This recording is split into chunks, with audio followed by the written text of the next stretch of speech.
अच्छा, लगारी साहब को मैं ज़रा शामिल गुफ्तगू करूँ। तारिक साहब आपकी इजाज़त से। लगारी साहब, बल्कि आप भी तारिक साहब से अगर बात करना चाहें तो आप पूछ सकते हैं, आप सीनियर सहाफ़ी हैं। वो कह रहे हैं अगर इनको निदामत हो तो निदामत का इजहार ये कैसे करेंगे आके, आपको क्या समझ आती? तारिक साहब क्या कहना चाह रहे हैं? लगारी साहब देखें, तारिक साहब तो शायद वज़ीर लगारी साहब, तारिक साहब शरीफ आदमी हैं, मैं इन्हें जानता हूँ। इनको मैंने जी सुप्रीम कोर्ट में भी देखा है। इनके साथ मैंने एक सफ़र भी किया था। उस वक्त हमारी दरमियान बातचीत नहीं हुई। हमने अच्छा कराची से यूके तक का सफ़र किया था, मतलब कि दुबई से ये शामिल हुए थे और हम गए थे गालिबन बर्मिंघम तक साथ गए थे। लेकिन बहरहाल एक बहुत सुलझे हुए सियासतदान हैं और मेरे ख्याल में इनकी तरफ से कोई ऐसी मिच्योर बात नहीं की गई है।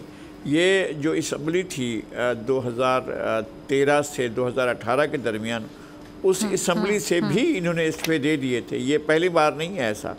और जब वापस आए थे इस्तीफे देने के बाद, इस्तीफे मंजूर नहीं किए थे और उस वक्त जरदारी साहब ने मशवरा दिया था। स्पीकर अयाज सादिक साहब थे। स्पीकर अयाज सादिक साहब से जरदारी साहब ने जाकर ये दरख्वास्त की थी कि जनाब आप इनके इस्तीफे मंजूर ना करें, ये भूले हुए लोग हैं, ये भटके हुए लोग हैं, ये आ जाएंगे। फिर आखिर ये हुआ कि कई महीनों के बाद ये वापस आ गए।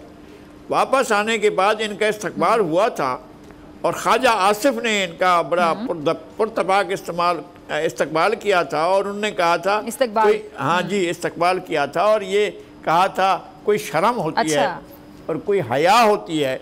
मेरे ख्याल में उस वक्त उन्होंने ये बात की थी।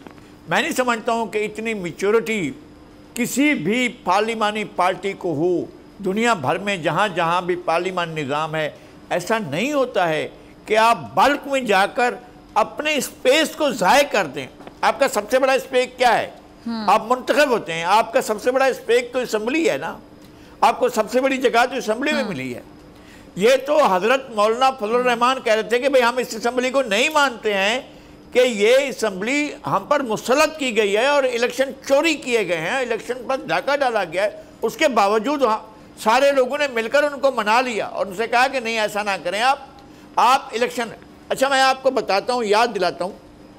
एक बार ऐसा हुआ कि एक पार्टी जो मुल्क की सबसे बड़ी पार्टी थी और समझी जाती थी, और मेरे ख्याल में अब भी एक बड़ी पार्टी है, उसको जो पहले मेजॉरिटी में थी उसको 45 सीटें दी गई और फिर ये हुआ कि 18 सीटें दी गई। लेकिन उन्होंने कहा कि हम ये स्पेस नहीं छोड़ेंगे।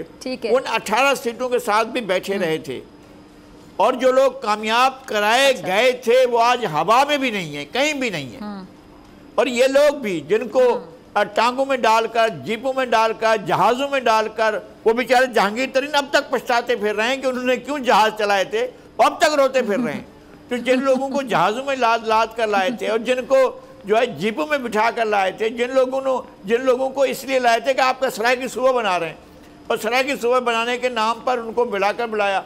हमारे इलाके के एक बुजुर्ग मीर बलख शेर मजारी थे, वो भी आ गए थे, अल्लाह उनकी मग़फ़रत करे। और एक नसरुल्लाह खान दरीशक, वो भी आ गए कि हम सूबा बना रहे हैं। एक हमारे खुसरो बख्तियार थे, वो आ गए थे कि जी हम सूबा बना रहे हैं। एक ताहिर बशीर चीमा थे, वो आ गए थे कि हम सूबा बना रहे हैं।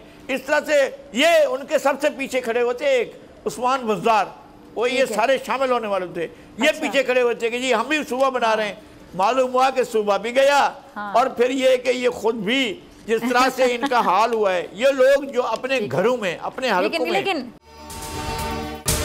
अगर आपको ये वीडियो पसंद आई तो सब्सक्राइब करें और बेल आइकन पर क्लिक करें। सब्सक्राइब करें और बेल दबाएं ताकि कोई खबर रह न जाए।